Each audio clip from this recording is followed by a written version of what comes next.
Correio Petropolitano e Correio da Manhã, que você encontra não só nas bancas de Petrópolis, como nas cidades das nossas áreas de cobertura.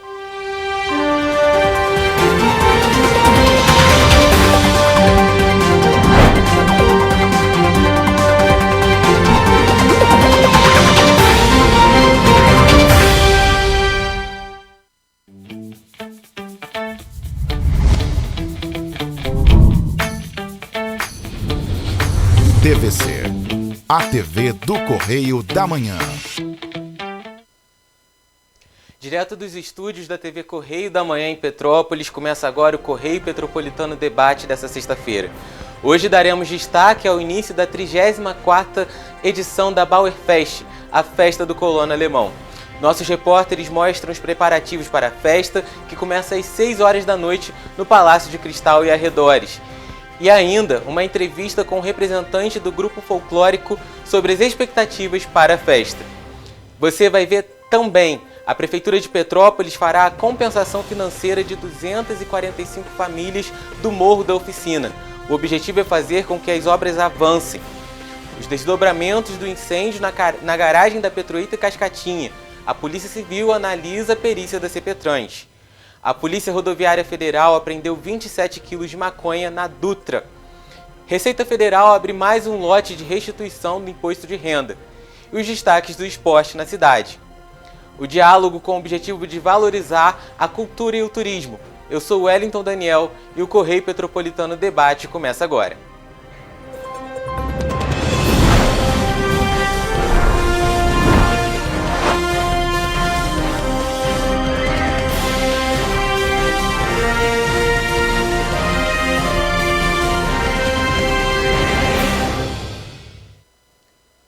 Uma ótima tarde para você de casa, para você que está nos assistindo agora na TV Correio da Manhã.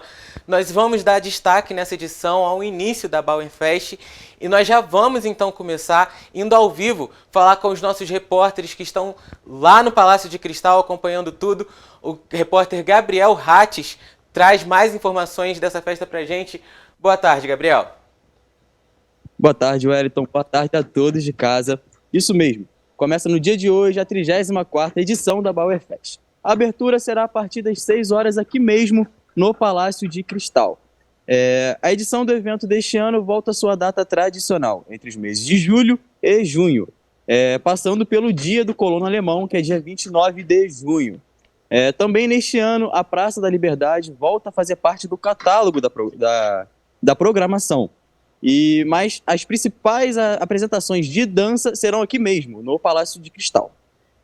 Também vale ressaltar, para todos aqueles pais que querem curtir um pouco a festa com a criança, serão disponibilizadas pulseiras de identificação durante todo o evento. Elas estarão disponíveis no trailer da Polícia Militar, no início da rua Alfredo Pachá, no posto da Guarda Municipal em frente à Cervejaria Boêmia e na entrada do Palácio de Cristal, no Centro de Informação Turística. É isso, Gabriel. Muito obrigado pelas suas informações e a gente volta com vocês ao longo da edição trazendo outros detalhes da festa. Até daqui a pouco. Obrigado. Até. A Prefeitura de Petrópolis informou que fará a compensação financeira a 245 famílias do Morro da Oficina dentro do programa Recomeço Seguro. Cada família deve receber entre 90 e 230 mil reais. De acordo com o município, a compensação será feita pela necessidade de demolição dessas casas. O objetivo é fazer com que as obras de contenção avancem. A Prefeitura e a Defensoria Pública assinaram um termo de ajustamento de conduta ontem, definindo as regras dessa compensação. A presidente da Comissão das Vítimas das Tragédias da Região Serrana e do Movimento do Aluguel Social e Moradia, Cláudia Renata, se disse preocupada com os valores. Segundo ela, é difícil encontrar casas em locais seguros por menos de 150 mil reais em Petrópolis. Vamos assistir. Eu acho justo até, essas compensações por causa da área, enfim, todo o estudo que teve ali. Só que os valores me preocupam um pouco, por quê? Porque vai de 90 mil até 230 mil. Acima de 150 mil reais, a gente sabe que em Petrópolis a gente consegue comprar uma casa. E tem que garimpar muito, devido à especulação imobiliária e por falta de documentações. Hoje, se você for na Caixa Econômica e quiser comprar uma casa aqui em Petrópolis, com a documentação toda ok, por 150 mil, 180, 200 mil, você é uma agulha no palheiro. E abaixo desse valor, né, esses 90 mil, eu fico muito preocupada, porque dinheiro na mão é vendaval, e é o que eu falo sempre com as famílias. Pensem bem se vocês vão aceitar ou não, porque 90 mil você não compra uma casa em Petrópolis. A gente sabe que está tendo um acompanhamento junto à Defensoria Pública e tudo mais. Eu também já procurei a Defensora Pública, né? Agora a gente está com a doutora Luísa. E na época eu já obtive os esclarecimentos, onde foi falado que os moradores não são obrigados a aceitar essa compensação. Eles aceitam se eles quiserem. Se eles não quiserem fazer esse acordo, eles podem ficar no aluguel social e aguardar o próximo empreendimento na cidade para que seja doada essa unidade habitacional para eles.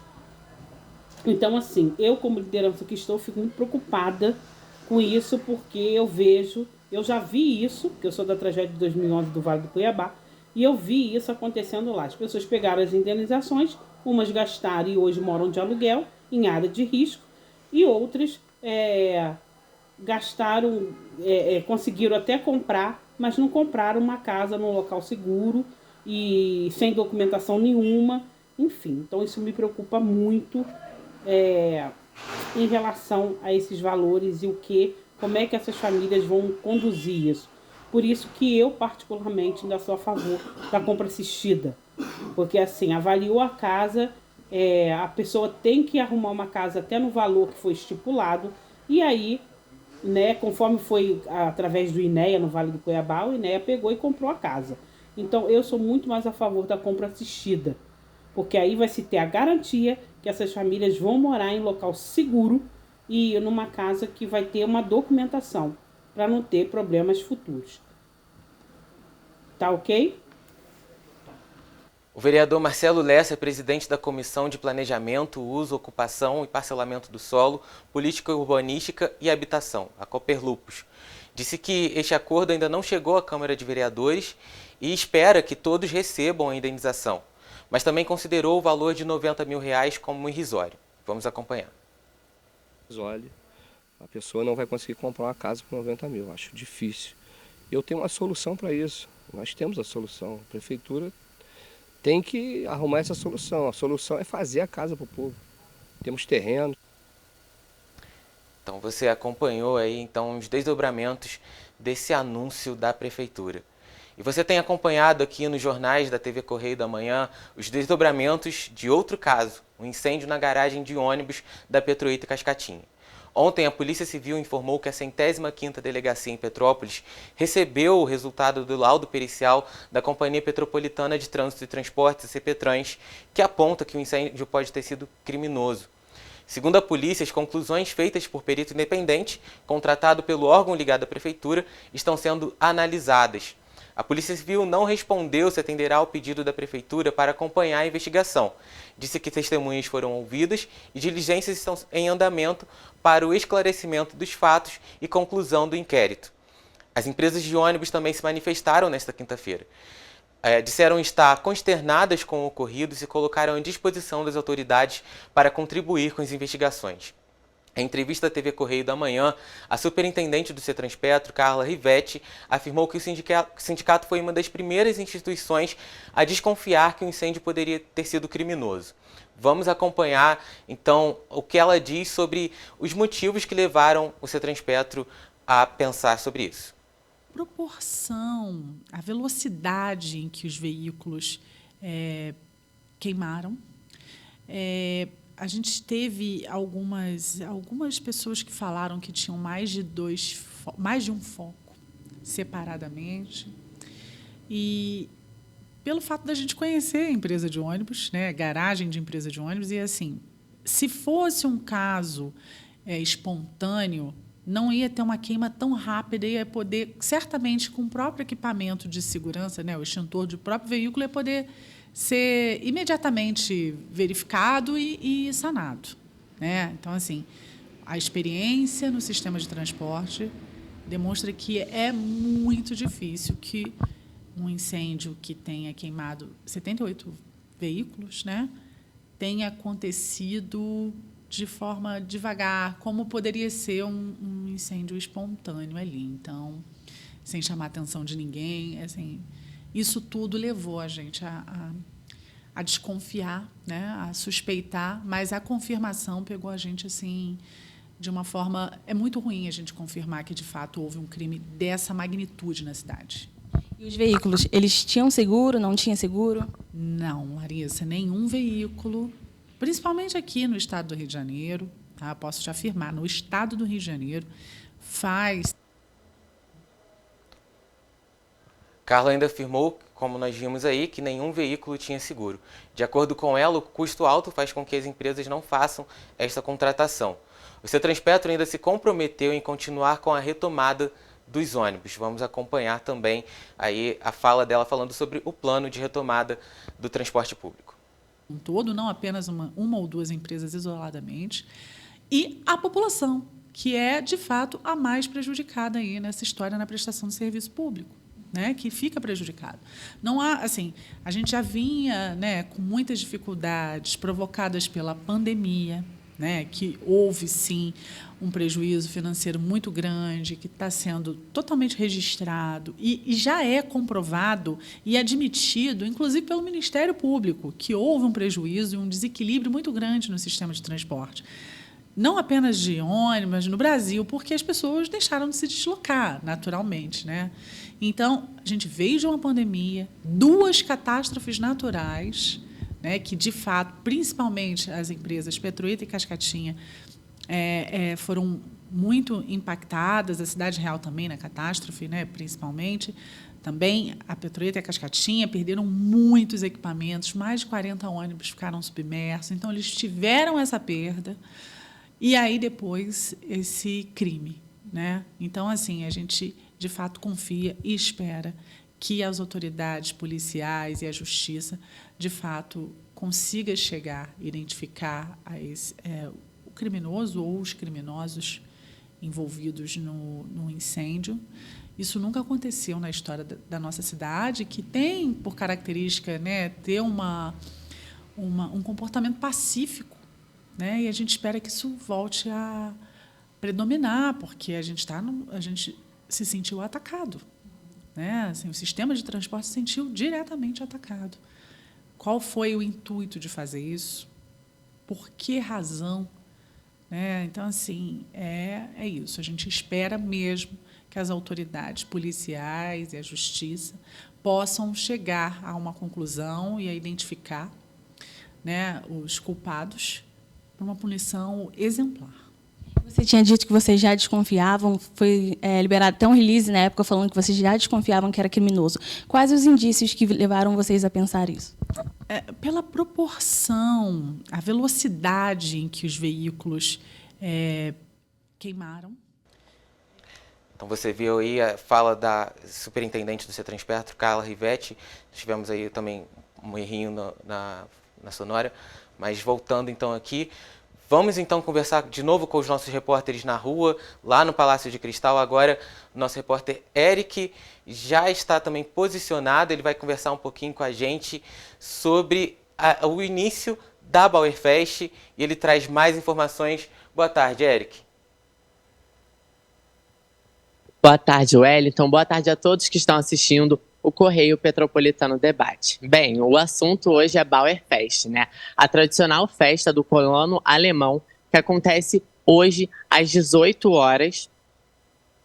É muito conhecida por trazer turistas para a cidade de Petrópolis. Mas o aumento desses turistas pode acabar ocasionando alguns transtornos no trânsito. E para amenizar esses transtornos, né, a Companhia de Trânsito Petropolitana elaborou um plano de mobilidade. Bem, as preparações começaram bem antes do início da festa, com a intensificação da sinalização da Avenida Barão do Rio Branco. Também ocorreram alguns simulados para garantir a chegada de veículos de emergência, como o SAMU e o Corpo de Bombeiros na Bauerfest. Outra coisa que aconteceu foi a inversão da mão da rua Padre Siqueira, no centro, já que a rua Alfredo Pachá está interditada por conta da festa. Também terão pontos de embarque e desembarque para ônibus turísticos e estacionamento próprio para estes ônibus. Outra coisa que a cidade vai estar contando é com vans turísticas. Essas vans não vão ser adesivadas, mas todas vão estar estacionadas no centro de Petrópolis. Aqui atrás vocês conseguem acompanhar a fluidez do trânsito, que por enquanto está ok. É isso, Eric. Torcemos então para que o trânsito continue aí fluindo de forma tranquila e todos possam aproveitar bem a festa. A gente volta com você também daqui a pouco. Até! Policiais rodoviários federais e um núcleo de operações com cães, NK9, em fiscalização a um ônibus na rodovia Presidente Dutra, apreenderam aproximadamente 27 quilos de maconha dentro de uma mala. Uma pessoa foi presa. A operação foi realizada ontem à noite. A equipe fazia fiscalização na rodovia Presidente Dutra, no município de Piraí, no Rio de Janeiro, quando abordaram um ônibus da linha São Paulo-Vitória, no Espírito Santo. Foi utilizada então a K9 Corona, especialista no faro de drogas, armas e munições, tendo indicado passivamente quanto à presença de ilícitos em uma mala rosa no bagageiro. Em conversa com o motorista, foi indicado a dona da mala, que confessou estar em posse de 27 tabletes de maconha, aproximadamente 1 quilo por tablete, e que entregaria para uma pessoa desconhecida no terminal rodoviário de Vitória, no Espírito Santo. A suspeita receberia R$5 mil por esse serviço. A ação faz parte da Operação Canis Pugnax, em que há um reforço nas divisas do Estado, se valendo dos agentes caninos da PRF para uma verificação mais precisa no transporte de armas, munições e drogas ilícitas. A ocorrência foi encaminhada para a Polícia Judiciária. Então, tá aí essa apreensão e vale ressaltar novamente, nós estamos falando aqui, também tivemos uma grande apreensão de drogas aqui na cidade, então vale ressaltar que é muito importante que as fronteiras sejam fiscalizadas além das rodovias, porque como nós vimos na apreensão aqui de Petrópolis, a droga também está chegando pela fronteira e aí a rodovia depois, né, já aqui no Rio de Janeiro, é mais um ponto entre as comunidades do que a entrada da droga em si. A 20ª edição do Festival de Inverno de Nova Friburgo começa na próxima semana. O evento vai acontecer entre os dias 30 de junho e 9 de julho. A programação gratuita terá atrações como Fundo de Quintal, Léo Gandeman, Banda 1120, Gabriel Pensador e Martinho da Vila. As apresentações serão realizadas no teatro e no palco da Ilha do Nova Friburgo Country Club. E vamos então agora falar um pouquinho sobre economia. O Índice de Desempenho Socioeconômico, IDS, do Brasil subiu 12,8% entre 2008 e 2019 e 2017 e 2018, período das duas últimas edições da Pesquisa de Orçamentos Familiares, o POF. O indicador saiu de 5,452 para 6,147. Os dados foram divulgados nesta sexta-feira pelo Instituto Brasileiro de Geografia e Estatísticas, o IBGE. Somadas as aquisições não monetárias de serviços, o IDS atinge 6,212, captadas apenas na edição de 2017 a 2018. As categorias que tiveram mais importância na composição dos efeitos marginais do IDS para o Brasil em 2017 e 2018 foram educação e acesso aos serviços financeiros e padrão de vida. Os percentuais ficaram em torno de 19%. Moradia atingiu 16,1% e acesso aos serviços de utilidade pública e saúde e alimentação, cerca de 14% do total dos efeitos marginais observados no resultado deste indicador. Segundo o IBGE, a renda não monetária é a soma de todos os valores dos bens e serviços pelos quais a pessoa não precisou pagar. São incluídos aí valores de bens e serviços prestados pelo governo, como os de saúde, e de famílias que têm despesas pagas por um parente, assim como o aluguel estimado. E o Partido Republicanos anunciou a nova direção executiva municipal. O ex-deputado e ex-vereador Antônio Brito assume a presidência da sigla no lugar do vereador Eduardo do Blog. Eduardo, que permanece como líder do partido no parlamento, agora é pré-candidato a prefeito de Petrópolis. Eduardo faz parte do chamado Grupo do Governador na Câmara de Vereadores. São conversas entre Fred Procópio, Ingo Rames e entre outros nomes de oposição ao governo Bom Tempo. O PL de Fred Procópio já anunciou apoio à pré-candidatura de Ingo Rames. Rames também não nega as intenções de concorrer a prefeito em 2024.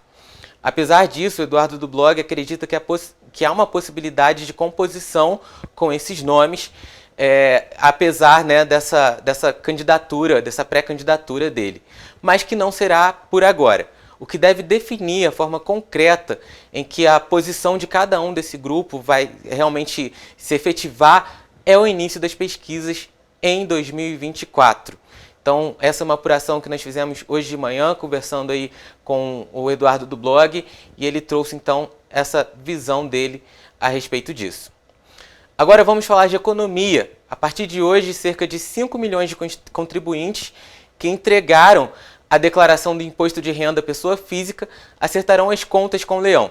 A Receita Federal vai liberar a consulta ao segundo lote de 5 das restituições de 2023. O lote também contempla restituições residuais de anos anteriores. Ao todo, mais de 5 milhões de contribuintes vão receber 7,5 bilhões de reais. Todo o valor, informou o fisco, vai para contribuintes com prioridade no reembolso. A maior parte informou a chave Pix do tipo CPF na declaração do imposto de renda ou usou a declaração pré-preenchida. A novidade é que a informação da chave Pix dá prioridade no recebimento. A consulta poderá ser feita na página da Receita Federal na internet. Basta o contribuinte clicar em Meu Imposto de Renda e, em seguida, no botão Consultar a restituição. Também é possível fazer a consulta no aplicativo da Receita Federal para tablets e smartphones. O pagamento será feito em 30 de junho. É isso, então agora vamos falar de esporte. Nosso repórter Guilherme Matos já está aqui comigo no estúdio. Boa tarde, Guilherme. Parece que tem jogo, então, acontecendo esse final de semana aqui em Petrópolis. Competições boas aí para o pessoal, bem animadas. Como é que tá isso aí? Boa tarde, Wellington. Boa tarde a todos de casa. Exatamente isso. Esse fim de semana já começa com o jogo hoje. O Correias vai à quadra, né?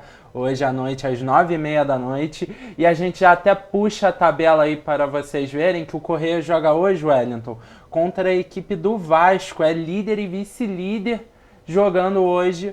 Bem apertado. Exatamente. Ambas as equipes estão com a mesma pontuação, 16 pontos.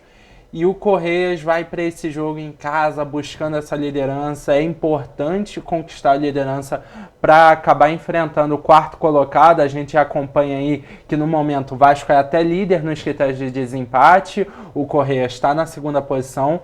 O Vasco tem o melhor ataque, o Correias a melhor defesa. Vai ser uma disputa incrível. O Correias, aliás, tenta fugir desse segundo lugar exatamente porque a Liga Maranhense, que é a terceira colocada, foi a única equipe que conseguiu ali dar um trabalhinho pro Correias, um empate na última rodada. Então o Correias precisa vencer para se afastar, tentar enfrentar a Portuguesa já na semifinal.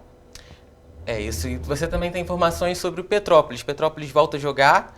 Como que tá aí a preparação? É em casa? É fora? Petrópolis volta a jogar, joga amanhã às 15 horas lá no estádio Moça Bonita, enfrenta a equipe do Maricá. É um jogo importante, até porque a tabela tá muito apertada. A gente daqui a pouco também vai puxar aí para vocês verem, porque é uma diferença muito pequena de pontos. Se o Petrópolis vencer, vocês podem ver aí, o Petrópolis Gonçalense, se vencer, pode passar até o Artsul, que é o vice-colocado. A diferença está muito pequena. O Petrópolis está em sétimo e o Artsul em segundo, então essa diferença muito apertada vai ficar movimentando essa tabela. Amanhã é um confronto direto contra o Maricá. Se o Petrópolis ganhar, passa o Maricá.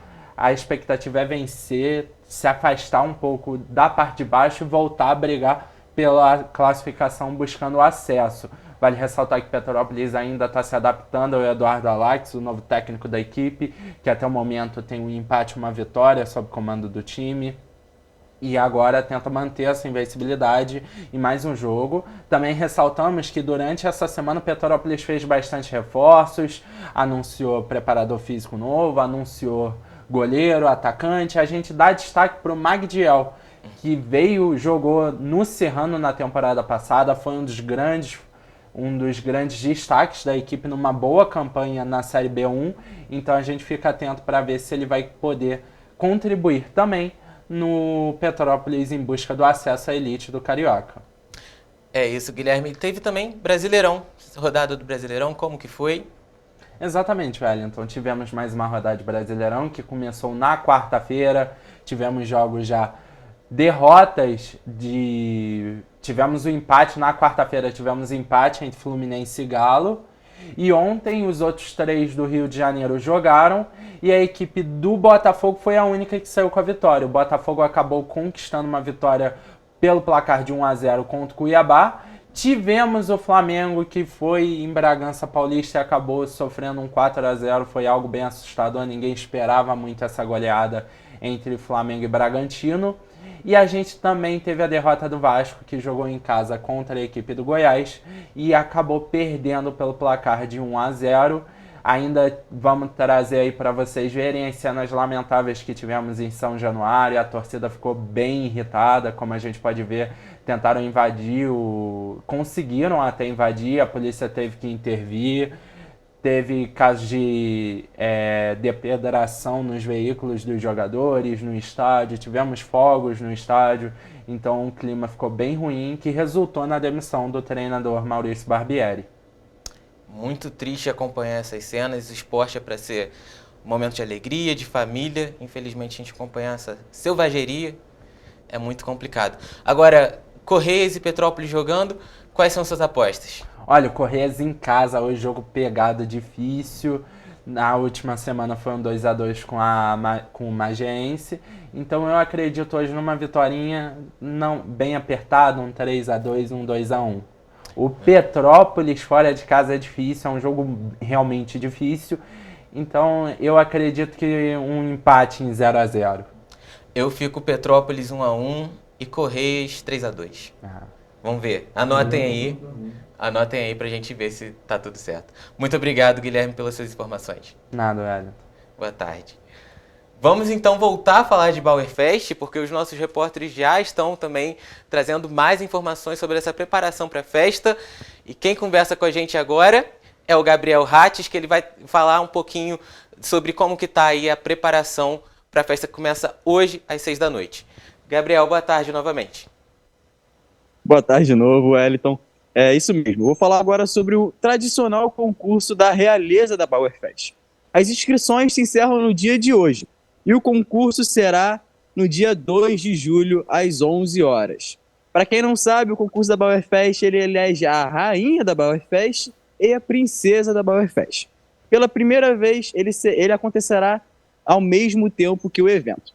O objetivo disso é para prestigiar e valorizar ainda mais a cultura germânica.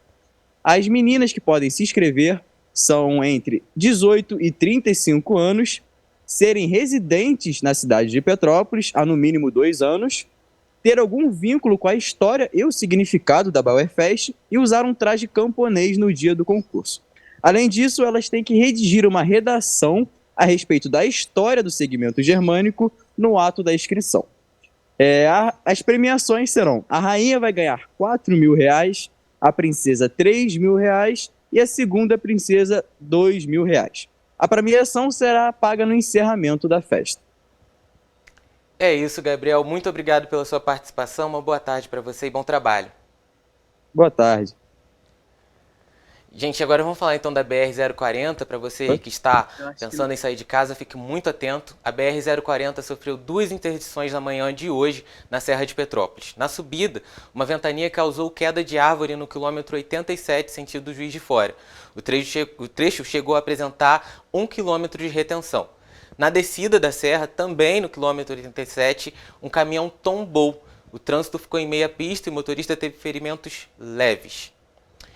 E a Polícia Civil realizou ontem uma operação contra suspeitos de uma organização criminosa que teria disputado licitações para desviar dinheiro das prefeituras de São João de Meriti, Nova Iguaçu e Belfor Roxo. A investigação resultou no afastamento de 6 servidores públicos, além de cumprir 2 mandados de prisão e 11 de busca e apreensão. Em 1 ano e meio de investigações, as empresas alvos da operação movimentaram cerca de R$160 milhões em contratos, segundo a Polícia Civil. Os agentes apuram o montante desviado dos cofres públicos. Vamos então às notas. A Prefeitura de São João de Meriti informou que possui contrato com uma das empresas investigadas e que a licitação ocorreu obedecendo às leis que norteiam a administração pública. A Procuradoria do município vai analisar o caso. A Prefeitura de Nilópolis se colocou à disposição da polícia, mas disse desconhecer a organização criminosa e que aguarda informações oficiais da Justiça. Já a Prefeitura de Nova Iguaçu informou que não houve diligência ou cumprimento de mandado em sua sede, nem mesmo pedido de afastamento de servidores. A Prefeitura de Belfor Roxo disse que não foi notificada e se colocou à disposição das autoridades.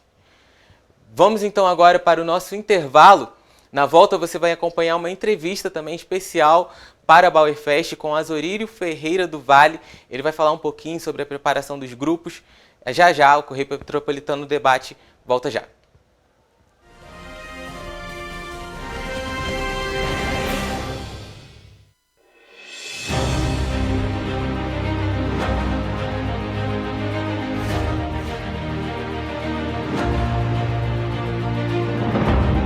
Jornalismo de direita. É jornalismo direito. Correio Petropolitano. Tudo que seu jornal não deveria ter deixado de ser. Todos os dias, em uma banca perto de você.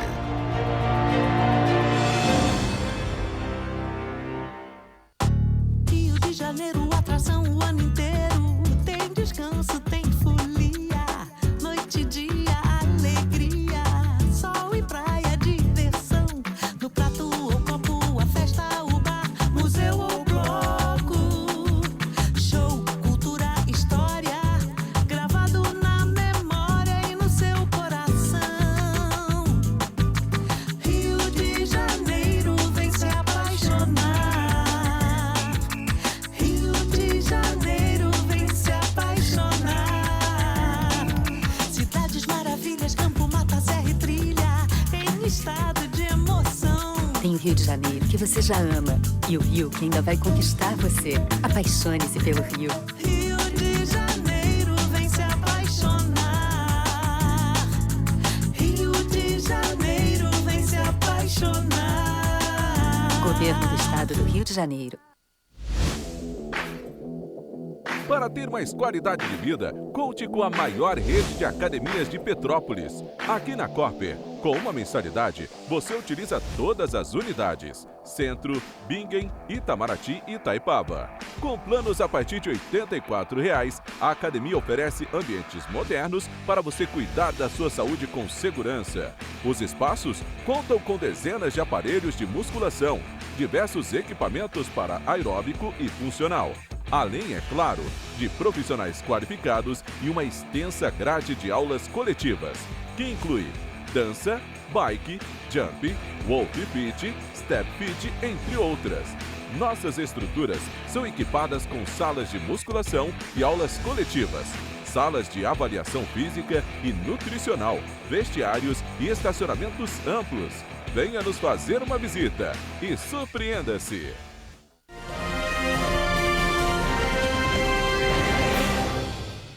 Correio Petropolitano Debate de volta e hoje começa mais uma edição da Bauerfest e nós estamos aqui com Azorílio Ferreira do Vale. Ele vai falar um pouquinho com a gente sobre essa festa, sobre os grupos folclóricos também, enfim. Queria então que você primeiro começasse falando então sobre o seu grupo, qual é o seu grupo e como que é a sua participação na festa do Colono Alemão aqui de Petrópolis. Bom, primeiro eu gostaria de agradecer pela chamada, né, por ter convidado a gente para estar aqui. É muito importante nesse momento em que a festa vai começar, vocês evidenciarem, né, uma parcela da festa que trabalha o ano todo para se apresentar também na Bauerfest, né? O Blumenberg é o grupo que eu faço parte, é um grupo que eu já estou participando há 12 anos, comecei lá em 2011. E o grupo ele tem 23 anos de existência e sempre participou da Bauer, né? Nunca teve nenhum ano interrompido. Viu o crescimento da festa, porque começou, embora a festa tenha começado ali oficialmente na década de 90 com o nome de Bauerfest, O Blumenberg começou no comecinho dos anos 2000, né, 2001, viu o crescimento da festa e hoje a gente tem muito orgulho de participar dessa festa durante muito tempo. A gente sabe que os grupos folclóricos dentro da festa traz um atrativo muito legal, né, que não só a dança, porque não é só isso que a gente leva a presença, a gente leva a história através de traje, a gente leva um pouquinho de conhecimento, porque tem muito estudo por trás de cada grupo, por trás de cada categoria. A gente leva desde crianças de 5 anos de idade até idosos de 60 mais. Então, não só o Blumenberg, mas como todos os outros grupos fazem parte da festa e estamos felizes, né, por participar de mais uma edição, mais uma garantia de que a cultura, né, está presente através da dança, através do nosso teatro, que a gente também leva para o palco. Então, assim, essa é basicamente a participação dos grupos, uma parcela da participação dos grupos e do Blumenberg dentro da festa. Essa é a primeira edição totalmente presencial depois da pandemia, no período exatamente da comemoração do Dia do Colono Alemão. Como que está sendo para vocês retomar, né? Ano passado a gente teve a Bauer também, mas em um período diferente, e agora então voltando para esse período de junho e julho. Como está sendo para vocês então essa retomada presencial? Então, é algo diferente, por mais que eu já esteja, né, no movimento há 12 anos, a gente nota que os grupos, no ano passado, nós grupos folclóricos, no ano passado nós retomamos as atividades e apresentamos o que realmente deu para apresentar, porque era uma retomada cheia de insegurança, era uma falta de ritmo de 2 anos basicamente parados, movimentou categorias, né? Eram crianças, adultos, adolescentes, pessoas 40 a mais, né? Que são de outra categoria. Então, no ano passado, funcionou como uma retomada das atividades. Falo pelo meu grupo, principalmente, porque nós viemos sem as características que nós temos o costume de apresentar em cima do palco. Esse ano realmente é um ano de continuação do trabalho, né? No caso do Blumenberg ainda não é a consolidação dessa retomada, porque nós temos 3 trajes oficiais, então vamos dançar apenas com 2, porque a gente realmente não conseguiu montar o que precisávamos para nos apresentarmos. O material humano, basicamente na minha categoria, que é adulto, é um material humano 80% novo, ou seja, são pessoas que acompanharam o grupo na pandemia e pós-pandemia não, né, que a pandemia acabou tem 2 meses, mas assim, após retomada de atividades, eles entraram em contato e começaram a acompanhar o grupo e hoje o Blumenberg esse ano se apresenta mais bem estruturado, acredito que os outros grupos também, do que no ano passado, porém ainda caminhando para chegar ao que tínhamos de costume, né? Apresentar de costume antes da pandemia. Você falou um pouquinho dos trajes, e como que são escolhidos esses trajes típicos? Como que é essa confecção também? Porque são muito bem elaborados, muito bem pensados, né?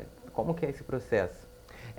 Eu posso falar em nome, né, do que eu acompanho dentro do Blumenberg. O Blumenberg ele tem uma diretoria, e a diretoria ela escolhe os trajes que representam, né, as danças que apresentamos, as regiões que a gente quer representar em cima do palco, quer representar como história do grupo.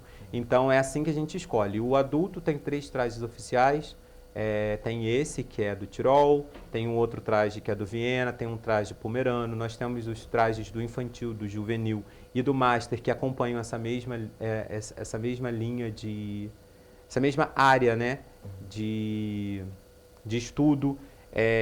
A gente tem dentro do Blumenberg pessoas direcionadas para pensar nessa parte do grupo, né, na vestimenta, mas principalmente em qual a história e principalmente seguir o mais fidedigno possível, né? Porque o Blumenberg tem um livro de trajes, é do livro de trajes que a gente retira essas ideias.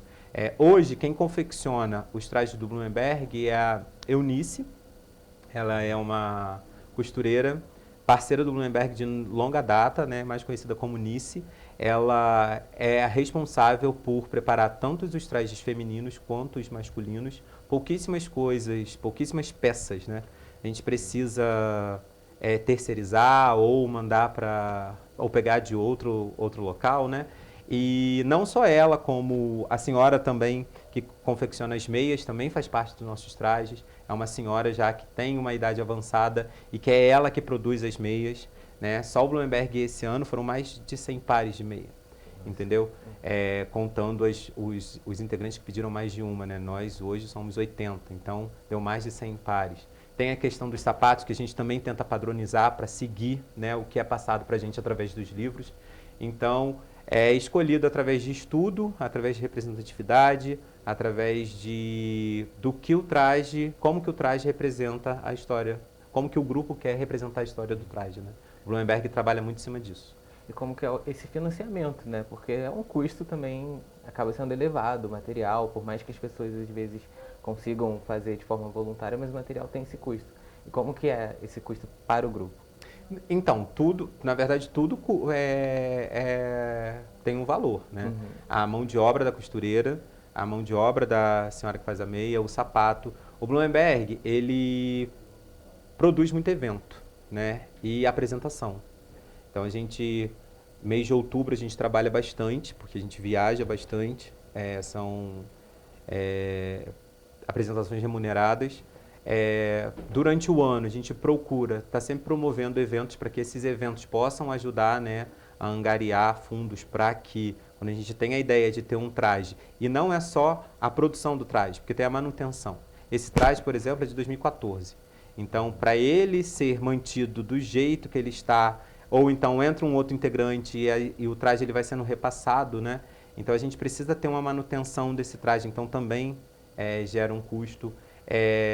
Através das apresentações, dos nossos eventos. Os integrantes do Blumenberg pagam uma mensalidade simbólica, né, por mês, para que a gente possa ter uma base também, né, de fundo para se tiver que fazer algum reparo emergencial. Então, basicamente em cima disso. A Bauer hoje ajuda o Blumenberg, assim como os outros grupos folclóricos, através do que a gente recebe da prefeitura, né?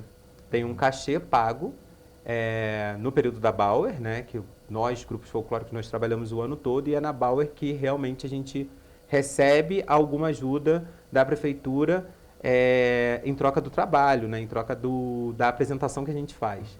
E é dessa base também que a gente consegue guardar o dinheiro, né? Organizar o nosso dinheiro para que a gente possa manter os nossos trajes. Falando então um pouquinho dessa importância da Bauer, né? Às vezes a pessoa que está em casa agora nos assistindo não entende muito bem a história, não entende muito bem esse contexto do porquê ter essa festa de mais de 15 dias, que muitas vezes as pessoas até olham com certo preconceito, né? O trânsito, a falta de organização em relação ao poder público, em relação ao trânsito, e a pessoa acaba não tendo essa participação. Mas a Bauer é um ponto muito importante para a história da cidade. Não, com certeza. Eu terminei há pouco tempo uma pós-graduação em desenvolvimento territorial, e o tema do meu trabalho de conclusão foi a questão do uso do espaço petropolitano, né, do centro histórico petropolitano, pelo turista e pelo morador. E assim, notório, no meu trabalho eu deixo claro que hoje a gente utiliza a Bauer para o turista. E aí você não tem a noção de pertencimento. O petropolitano não tem a noção de pertencimento. E isso é muito perigoso, né? Isso é muito delicado nessa questão cultural, porque se você não identifica a cultura, a tendência é que essa cultura se perca. Então, o enfraquecimento do pensamento petropolitano a respeito da festa, para a festa, não é algo bom. Porque se o petropolitano ele não se sente incluído, e é o que acontece, a gente sabe, né? Que o petropolitano, a maior parte dele, da nossa população petropolitana, ela não está incluída na festa, ela não está inserida, na verdade, dentro da festa, a tendência é que deixe de lado, a tendência é que associe ao problema do trânsito. que não tem a ver diretamente com a festa. Eu trabalho em Itaipava e todos os dias eu pego o trânsito. Não é só por conta da festa. Não tem a ver só com o valor alto das mercadorias, né, do que é vendido. Tem a ver também com tudo que é gerado, a ideia que é gerada para a venda da festa para o turista. Se o Petropolitano, eu acho que se ele abraçasse mais a festa, no ponto de vista de não olhar só o lado negativo, eu acredito que ela cresceria muito mais, a gente fortaleceria essa parte cultural que é importantíssima, porque a tendência é que os grupos, eles, né, percam esse espaço, porque é o que a gente vem acompanhando ao longo do tempo. De 2011, quando eu entrei para agora, acho que 4 grupos já encerraram a atividade. Então, isso para a questão cultural, é um ponto de alerta. E eu acredito que seja isso no contexto do Petropolitano. Ele tem que se identificar e olhar para a festa como um evento que ele também participa, que ele também faz parte. Não só para trabalhar como barraqueiro, não só para dançar como com um grupo folclórico ou participar do teatro, mas sim ir lá e desfrutar do evento, né? Porque acho que é importante. O meu trabalho, no final dele, eu concluo apontando algumas medidas que melhorariam a questão cultural e a inserção da população, né? Então, tem a questão de facilitar o acesso à festa para o Petropolitano, e aí a gente tem que falar do Petropolitano que realmente não tem condições de participar da festa de uma forma ativa, porque a gente sabe que é uma festa que tem um valor, né, de produtos um pouco mais elevado do que o normal. Então, a questão de comprovação de residência para ganhar um desconto, a ideia de levar a festa para um distrito distante. A gente tem festa, a gente tem Bauerfest no Centro Histórico. A gente não tem Bauerfest em Cascatinha, a gente não tem Bauerfest em Itaipava, não tem em Pedro do Rio, não tem na Posse, que são distritos da cidade. Então, como que a gente quer que a festa se popularize, como que a gente quer que o Petropolitano abrace a causa, se a gente limita a festa a um núcleo que é só aqui, central. Então, assim, depois eu posso até falar onde está o meu trabalho. Eu estou em processo de transformar o TCC em um artigo acadêmico, e quando eu publicar, eu mando para vocês, para quem sabe vocês divulgarem. Vai ser ótimo sim, com certeza. E falando então até um pouquinho também ainda desse resgate histórico, né, da Bauerfest. Primeiro o nome, por que Bauerfest? De onde surgiu esse nome? E também como que o colono alemão foi importante na fundação da cidade. Queria que você explicasse um pouquinho. O professor de geografia, eu acredito que vai conseguir trazer então, um pouquinho pra gente. Quando eu pesquisei o trabalho, para o meu trabalho, eu achei engraçado que eu achei pouca coisa referente a essa questão histórica. A gente tem pouquíssima literatura sobre, né? A Bauer é festa do colono, né? Do colono alemão, e os colonos, né, quando vieram, eles ajudaram nas atividades, na construção da atual cidade de Petrópolis. Então, é mais uma homenagem a esses colonos que vieram, que chegaram aqui, né, no dia 29 de junho, e ajudaram a cidade a crescer no ponto em que ela está hoje, dentro de atividades, né, não só, né, atividades econômicas, mas na infraestrutura, né, no desenvolvimento. Não só os colonos alemães, né? A gente também tem outras nacionalidades que ajudaram no crescimento da cidade. Então, a Bauer é mais uma homenagem, né? Começou com um núcleo pequeno de participantes, começou como festival, se eu não me engano, uma quermesse no palácio, e depois foi crescendo, porque realmente foi vista a importância da festa para a cultura petropolitana, para a sociedade petropolitana, no contexto geral. E quem pode hoje participar de um grupo folclórico, no caso de vocês, por exemplo? Quero participar, como que eu posso fazer para me inscrever? Tem alguma audição? Tem algum processo? Não. Os grupos folclóricos, eles são carentes de pessoas que tenham vontade de participar, porque é a única forma de manter um grupo folclórico com o seu integrante, né? Eu sou presidente do Blumenberg, e no sábado passado, no retrasado, dia 10, nós fizemos uma festa, né? E essa festa começou 3 da tarde e foi até às 11h30 da noite. E no meu discurso de abertura eu fui bem claro na questão da importância do integrante, da importância do ser humano para a manutenção de um grupo, né? A gente consegue ter pessoas ali administrando, fazendo a gestão, mas não existe grupo folclórico sem participantes, sem pessoas empenhadas, sem o pai do integrante, que às vezes leva o filho e já fica para o ensaio do master e a gente já ganha, além de um pai, um integrante também. Então não tem audição, nenhum grupo folclórico, pelo que eu saiba, existe essa questão de audição. Basta um interesse. Você se interessa, você aceita o desafio, porque não é fácil. O meu grupo, a minha categoria ensaia domingo de manhã, às 9 da manhã. Né? A gente saia de 9 até meio-dia. Tem alguns passos que são diferentes, né? Não são passos tão simples de serem executados. Então, às vezes as pessoas se assustam, porque ali no palco a gente está mostrando trabalho de meses, o resultado de meses de trabalho. Só que aquilo ali, durante a evolução do integrante, ele vai aprendendo cada passo, ele vai aprendendo cada etapa da dança. Então, é o resultado. Eu acho que é por isso que às vezes a gente não tem tantas pessoas que aceitam o desafio, porque eu tenho vários amigos que adoraria dançar, mas é muito difícil. Realmente, a gente mostra ali o resultado. São 6, 7 meses ensaiando para mostrar um resultado final. Então é difícil. Mas é difícil porque a pessoa tem aquele impacto. Então, assim, para participar de um grupo, é só ter realmente força de vontade e querer participar, né? O meu grupo, entrando em contato pelo Instagram, né, @BlumenbergFolkStance, você consegue conversar com a gente, ver qual a faixa etária, para qual categoria a pessoa quer ingressar e participar dos nossos ensaios e quem sabe, né? Pode repetir pra gente o Instagram? Sim, é @BlumenbergFolkStance. Ótimo. E a gente também queria saber um pouco mais da rotina de ensaio. Você falou um pouquinho que são todos os domingos de manhã, né? Essa rotina um pouco mais pesada. E além disso, também vocês tem dias da semana que pode ter algum ensaio, dependendo da agenda da pessoa, ou é mesmo mais focado no domingo?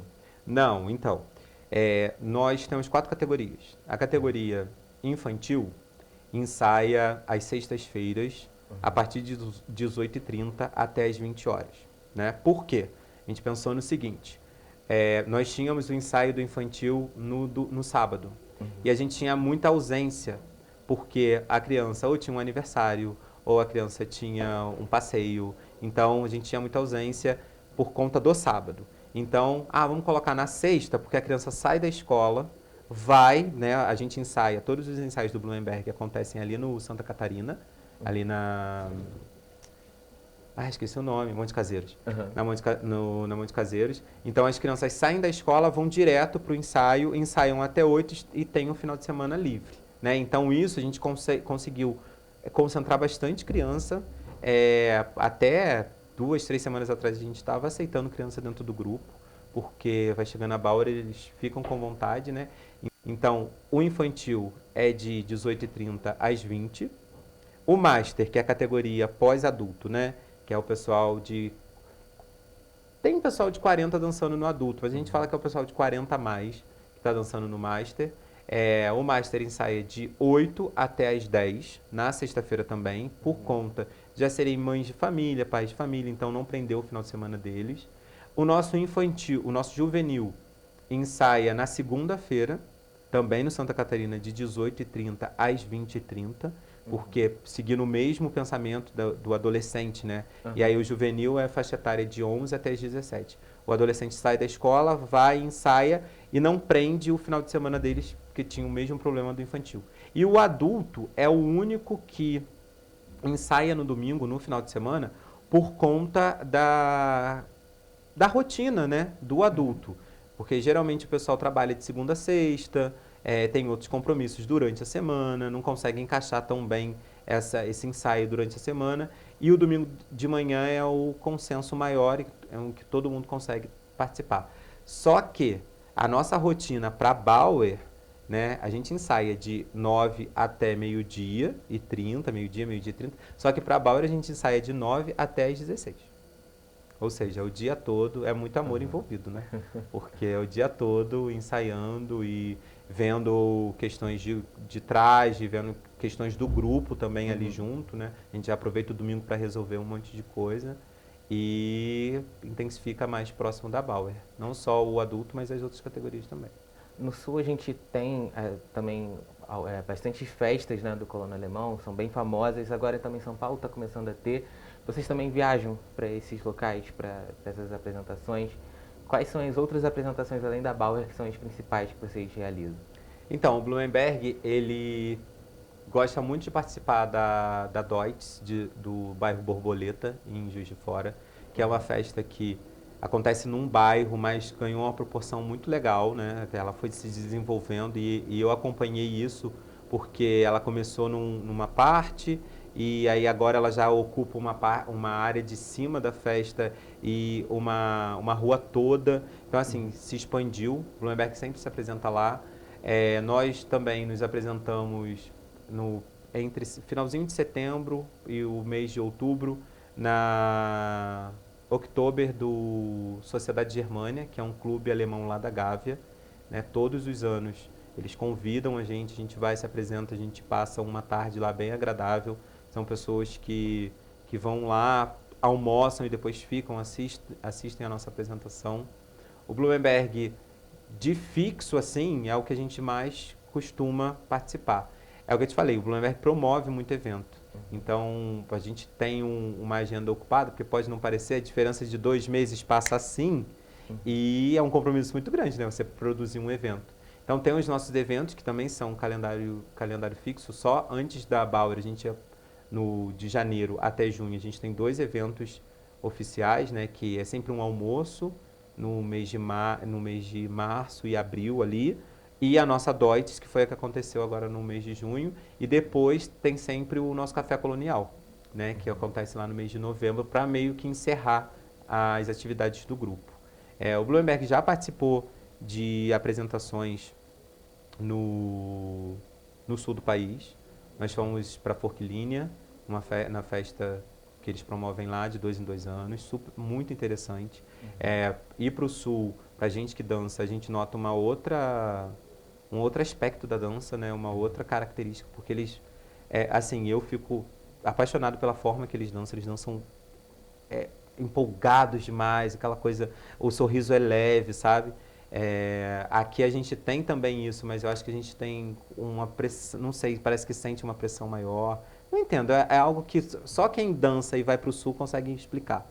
Em 2017 participamos do Festival Internacional do Folclore de Nova Petrópolis, e aí para mim foi a virada de chave no Blumenberg, no meu ponto de vista, porque a gente, né, se apresentava, tínhamos a ideia da Bauer, da organização, fomos para lá, e o Festival Internacional de Nova Petrópolis é algo assim, padrão altíssimo, né? É um palco principal, são cadeiras, área coberta. Na questão de festa, de evento, é menor do que a Bauer, né? Não é um evento tão grande, mas na questão de estrutura é algo incrível, porque vem grupos de vários pontos do planeta, sabe? Nós, no final de semana que ficamos, tinha um pessoal do México, tinha um pessoal da Polônia, tinha um pessoal, até dentro do Brasil, tinha um pessoal do Centro-Sul, Centro-Sul não, Centro-Oeste, tinha um pessoal do Norte. Então, assim, é realmente um festival de culturas, né? Interessantíssimo. Já fomos para São Paulo, nos apresentamos em São Paulo, também é uma característica diferente de dança, né? Então, assim, a gente aproveita esse intercâmbio para aprender muito e ver o que os outros grupos apresentam para trazer para a gente também, né? Já tem um cronograma das apresentações de vocês na Bauer, especificamente do seu grupo? Tem, eu só não lembro, porque assim, somos 4 categorias e só a minha categoria dança 6 vezes. Eu não lembro de tudo. Posso pegar aqui para ver? Pode sim. Tá, deixa eu olhar aqui, que é bom que eu já divulgo para vocês. Então você que está em casa agora já vai se preparando para anotar o cronograma das apresentações, para você se divertir na Bauer, se divertir aí durante os dias de festa e também prestigiar o grupo folclórico do ASO que está aqui. Ele vai passar pra gente. Bom, vamos lá, olha só. No dia 23, às 19h15, a AGFAP abre a festa, né? Então é sempre a AGFAP que abre e a AGFAP que encerra. A AGFAP é a Associação dos Grupos Folclóricos, né? São os grupos que se associaram para realmente trabalhar em prol dos grupos e da melhoria da festa, né? Então, a AGFAP abre, aí tem o Blumenberg, categoria Master, 20 e 45. No dia 24, tem Blumenberg, categoria infantil. Vou falar assim porque fica mais fácil, tá? Tem Blumenberg, categoria infantil. No dia 25, domingo, tem Blumenberg no desfile de abertura, assim como todos os outros grupos folclóricos, que é o desfile, né, que acho que chama mais a atenção dos turistas. É um desfile que os turistas conseguem acompanhar os grupos, ver o trabalho dos grupos. Então é importantíssimo os grupos folclóricos dentro do desfile, né, para trazer essa alegria. Tem juvenil, adulto, às 18h30, juvenil às 15h30 e o Master às 20h45. Dia 29 tem Blumenberg, dia 30 tem também, dia 1º/7 tem Blumenberg, dia 2/7, 6/7, 7/7, 8/7 e no último dia, 9/7. A gente tem um desfile de encerramento com os grupos folclóricos, categoria adulto às 18h30, categoria juvenil às 19h15 e encerrando com a AGFAP às 20 horas. No meio disso tudo aqui também tem o desfile das lanternas, que acontece no dia 1º/7 às 20 horas, saindo da Luterana, indo até o Palácio. E no dia 2 tem o desfile das rainhas, das candidatas a rainha e princesas da festa, né? Vai acontecer esse ano dentro da edição, dentro do evento. O evento está acontecendo e vão eleger a nova rainha e as 2 princesas que vão reinar, né, do meio dessa festa até provavelmente o meio da festa que vem, né, seguindo a lógica. Então assim nós encerramos o Correio Petropolitano Debate dessa sexta-feira. Um bom final de semana, curta a Bauer, até segunda.